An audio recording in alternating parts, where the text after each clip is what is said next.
അപ്പോൾ സമയം ഇപ്പം 6:30 കേട്ടോ. അപ്പോൾ എന്തായാലും ഇനി ഞാൻ കുറച്ച് നേരത്തെ എഴുന്നേറ്റ് ഇന്നിപ്പോൾ ഞാൻ മാത്രമേ ഉള്ളൂ കേട്ടോ. ഞാൻ ഇച്ചായനൊന്നും ഇവിടെ ഇല്ല. ഇച്ചായൻ കോഴിക്കോട് ഒരു മീറ്റിങ്ങിന് പോയിരിക്കാം. അപ്പോൾ ലേക്കുട്ടിയാണെങ്കിൽ എഴുന്നേറ്റിട്ടില്ല. അപ്പം നമ്മുടെ രാവിലെ ഒരു മോർണിംഗ് മിനി വ്ളോഗ് എടുക്കാമെന്ന് വിചാരിച്ചു കേട്ടോ. അപ്പോൾ ലേക്കുട്ടി എഴുന്നേക്കാത്തതുകൊണ്ട് നമുക്ക് പെട്ടെന്ന് വീഡിയോ ഒക്കെ എടുക്കാമെന്ന് വിചാരിച്ചിട്ടാണ് എഴുന്നേറ്റത്. അപ്പോൾ എന്തായാലും നമ്മുടെ മോർണിംഗ് എങ്ങനെയാണെന്ന് കാണാം. അപ്പോൾ എന്നത്തെ പോലെ തന്നെ നമ്മൾ സാധാരണ മോർണിംഗ് റൂട്ടീൻ ആദ്യം ബ്രഷ് ചെയ്തിട്ടാണ് കാര്യം തുടങ്ങുന്നത് കേട്ടോ. അപ്പോൾ ഞാൻ ബ്രഷ് ചെയ്ത പകുതി എവിടേക്ക് ലേക്കുട്ടി എഴുന്നേറ്റിട്ടുണ്ട്. ഇനി കാര്യങ്ങളൊക്കെ എങ്ങനെ പോകുന്നു ഒന്നും അറിയില്ല കേട്ടോ. ഓ ലിവിക്ക് ബ്രഷ് ചെയ്യണോ? എന്നാ പോവാം. ഓക്കെ.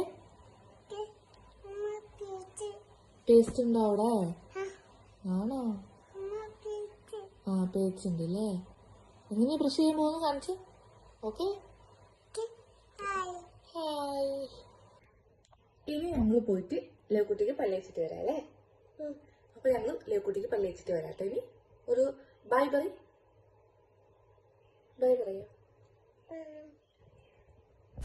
അങ്ങനെ ലേക്കുട്ടി ബ്രഷും പേസ്റ്റും ഒക്കെ റെഡിയായി നിൽക്കുന്നുണ്ട് കേട്ടോ. പിന്നെ ആദ്യം ലേക്കുട്ടി സ്വന്തം പല്ലേക്കും, അത് കഴിഞ്ഞിട്ടാണ് നമ്മളെ കൊണ്ട് തേപ്പിക്കുള്ളൂ കേട്ടോ.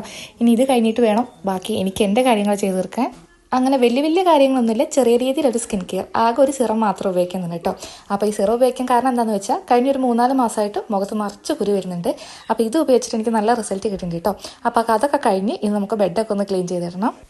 എല്ലാ ദിവസവും ഈ പണി മാത്രം കുറച്ച് പെൻഡിങ് നിൽക്കുന്ന കാര്യം കേട്ടോ. കാരണം ഓരോരുത്തർ ഓരോ സമയത്ത് എഴുന്നേറ്റ് വരിക. ചില ദിവസം ഇച്ചാൻ ആദ്യം എഴുന്നേക്കും, അല്ലെങ്കിൽ ഞാൻ എഴുന്നേക്കും, പിന്നെ ലേക്കുട്ടി വേറെ സമയത്ത് എഴുന്നേക്കും. അതുകൊണ്ട് ഈ കാര്യം മാത്രം അങ്ങനെ പ്രോപ്പറായിട്ട് നടന്നു പോലില്ല. ഇന്ന് പിന്നെ ഞാനും ലേക്കുട്ടി ഏകദേശം ഒരേ സമയത്ത് എഴുന്നേറ്റുകൊണ്ട് ഈ കാര്യം അങ്ങോട്ട് പെട്ടെന്ന് കൈയോടെ ചെയ്ത് തീർക്കാമെന്ന് വിചാരിച്ചു കേട്ടോ. ഇല്ലെങ്കിൽ ഇതിവിടെ കിടക്കും, വൈകുന്നേരം വരെ കിടക്കും. പിന്നെ കിടക്കുന്നതിന് മുന്നേ എഴുന്നേറ്റിട്ട് വേണം തട്ടിക്കൂട്ടി വൃത്തിയാക്കി പിന്നെ കിടക്കാൻ കേട്ടോ. ഇന്ന് എന്തായാലും അത് നമുക്ക് നേരത്തെ അങ്ങ് ചെയ്ത് തീർക്കാമെന്ന് വിചാരിച്ചു. അങ്ങനെ ബെഡ് വിരിച്ച് കഴിഞ്ഞിട്ട് വേണം ഇനി ബാക്കി ലേക്കുട്ടീൻ്റെ കാര്യത്തിലേക്ക് പോകാൻ. അപ്പോൾ ലേക്കുട്ടി പോയി ഗ്ലാസ് വെള്ളം കുടിച്ചിട്ടിരിക്കുകയാണ്. ഇനി രാവിലെ അവൾക്കുള്ള ബ്രേക്ക്ഫാസ്റ്റും കാര്യങ്ങളൊക്കെ റെഡിയാക്കാനുണ്ട്. അപ്പോൾ ലേക്കുട്ടിക്ക് അപ്പം ഉണ്ടാക്കിയിട്ടുണ്ട്. പിന്നെ ബൂസ്റ്റ് കണ്ടപ്പോൾ കൊച്ചിന് ബൂസ്റ്റ് വേണമെന്ന് പറഞ്ഞു. അപ്പോൾ ബൂസ്റ്റ് കൊടുക്കുക കേട്ടോ. അത് കഴിഞ്ഞിട്ട് അപ്പം കൊടുക്കാം. അപ്പം വേണോ?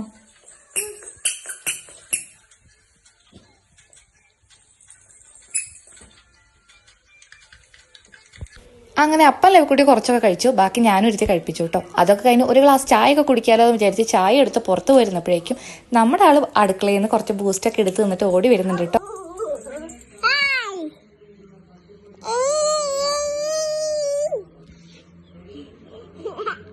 ലേക്കുട്ടി എല്ലാവർക്കും ഹായ് ഒക്കെ പറഞ്ഞ് കുറച്ചു നേരം ക്യാമറേൻ്റെ മുന്നിൽ കളിച്ചിട്ട് അവളെ കാര്യം നോക്കിപ്പോയി കേട്ടോ. ഇനി എനിക്ക് നമ്മൾ രാവിലെ കഴിച്ച കുറച്ച് പാത്രങ്ങളും കാര്യങ്ങളും കഴുകി വെക്കാണ്ട്, അത് കഴിഞ്ഞിട്ട് വേണം ബാക്കി പണിയും കാര്യങ്ങളൊക്കെ തുടങ്ങാൻ. അപ്പം നമ്മുടെ പണിയും കാര്യങ്ങളൊന്നും ആയിട്ടില്ല. ലേക്കുട്ടി ഉറങ്ങാണ്ട് നമുക്കൊരു കാര്യം നടക്കില്ല കേട്ടോ.